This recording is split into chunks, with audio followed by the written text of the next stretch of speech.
On peut envisager un élargissement de cet AES, même aux États qui ne sont pas dans le Sahel. La possibilité d'élargir, je commence par là, c'est possible. Dans la charte, ça existe. Donc on a fait une ouverture. Mais les rapports entre nous, c'est fraternel. C'est ce qu'on réveille de l'Afrique, c'est ça qui est là actuellement. Vous partagez la même vision sur l'Afrique? Ah oui. Parce que quelquefois, les gens sont jaloux de leurs prérogatives dans leur pays. Non, nous partageons la même vision et nous faisons la même mission. Et si vous regardez à travers donc les communications, tout ce que nous faisons, c'est pour éveiller les consciences. Pourquoi un chef d'État va se mettre à vouloir que son peuple se réveille? Les autres ont tendance à ce que le peuple s'endorme pour qu'il puisse continuer de faire ce qu'ils veulent.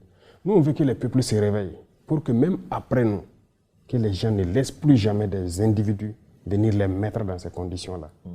Donc, que ce soit au Niger, au Mali, ici, si vous remarquez dans notre communication, c'est toujours faire comprendre ce qui s'est passé avant.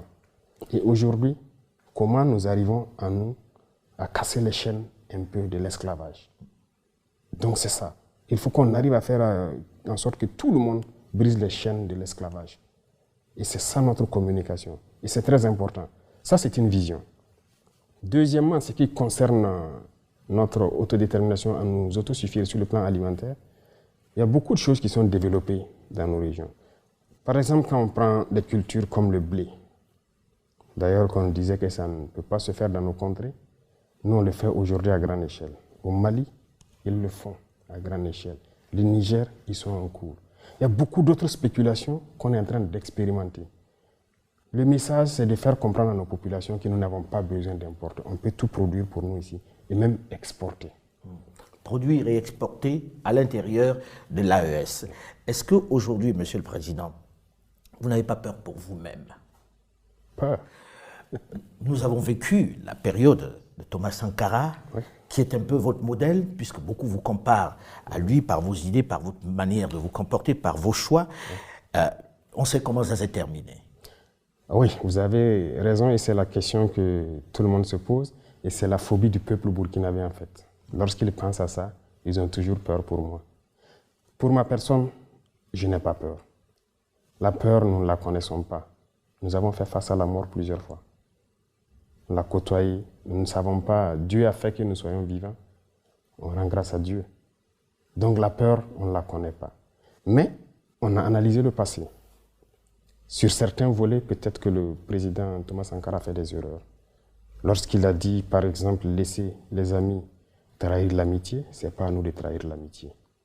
Je pense que cette phrase l'a emporté. Pour vous, il aurait dû être à l'offensive. Nous n'allons plus commettre les mêmes erreurs. Ça, c'est sûr. Et l'impérialisme, comme il a dit, est un très mauvais élève. Lorsqu'il est cherché, il revient avec les mêmes méthodes. Nous suivons. Donc nous ne laisserons pas les mêmes erreurs se reproduire. Aujourd'hui, Monsieur le Président, quelles sont vos relations avec la France et avec l'Union européenne? Nous n'avons pas de relations particulières. Moi, je dis, les relations internationales sont ce qu'elles sont. Ça se passe comme ça doit se passer, si je peux dire. Il n'y a rien de méchant. De toute façon, le Burkina est en train d'affirmer sa souveraineté. Tout pays ou toute organisation qui respecte cela, nous sommes en bonne relation. Mais lorsque vous ne voulez pas, c'est là que vous voulez nous dicter ce que nous devons faire. Mais vous vous parlez quand même, non? Bien sûr. On se parle. L'Union européenne, dernièrement, on a reçu le nouvel ambassadeur. Je sais que vous avez suivi.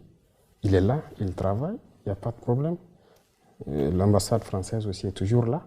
Ils continuent leurs activités. Et les Américains? Ils sont là.